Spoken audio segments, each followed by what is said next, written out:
विनम्रता से भगवान से खाने के लिए कुछ देने की प्रार्थना कर रहे हैं। ईश्वर ने सहायक से पूछा वे क्या चाहते हैं। सहायक ने ईश्वर को याद दिलाया आपने बहुत समय से मानव जाति पर बारिश नहीं की है। ईश्वर को लगा कि उन्हें वाकई काफी समय तक परेशान किया गया है। अब सुना गया है कि उन्हें कुछ अच्छा अनुभव करवाया जाए। फिर उन्होंने सहायक से स्प्रे बोतल से मनुष्य पर पानी छिड़कने को कहा और मानव दुनिया में अचानक मूसलाधार बारिश शुरू हो गई। उच्च श्रेणी के भगवान ने तिरस्कार भरी नजरों से देखा और लगातार मानव जाति का उपहास किया। देखो इंसानों की असफलता थोड़ी सी बारिश से ही वे इतने उत्साहित हो जाते हैं कि आत्मविस्मृत हो जाते हैं, लेकिन यही थोड़ी सी बारिश दुनिया में आ जाए तो इसका मतलब है कि एक अच्छा फसल जो लोगों को भूख मिटाने में मदद कर सकती है ताकि वे बेहतर जीवित रह सकें और प्रजनन कर सकें और मानव सभ्यता अनंत तक फैल सके।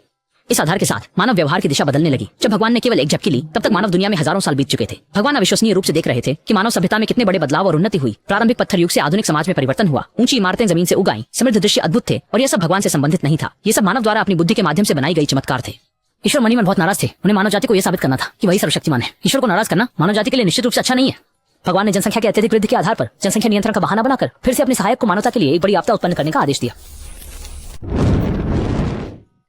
पुलिस की गाड़ी और एम्बुलेंस जल्दी आ गई। भगवान ने देखा कि इतनी सी आग जल्दी ही फायर फाइटर द्वारा बुझाई जाने वाली है। उन्होंने बेरहमी से एक झोंका तेज हवा का छोड़ा जिससे आग तेजी से फैल गई और कुछ सेकंड में ही पूरी इमारत को जला दिया।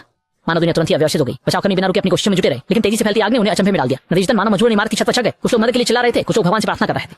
जल्दी ही लोग बचाव के लिए हेलीकॉप्टर का इंतजार कर रहे थे, लेकिन बहुत सारे लोग इलाके में फंसे हुए थे और हर एक को बचाना संभव नहीं था। इस समय ईश्वर के सहायक ने सामने के नरक के दृश्य को देखा। अचानक से उनका दिल भर आया और उन्होंने बड़ी दया दिखाई।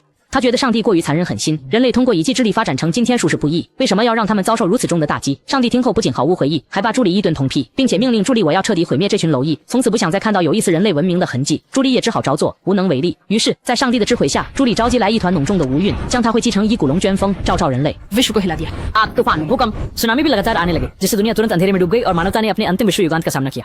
भगवान ने मानवता को बनाया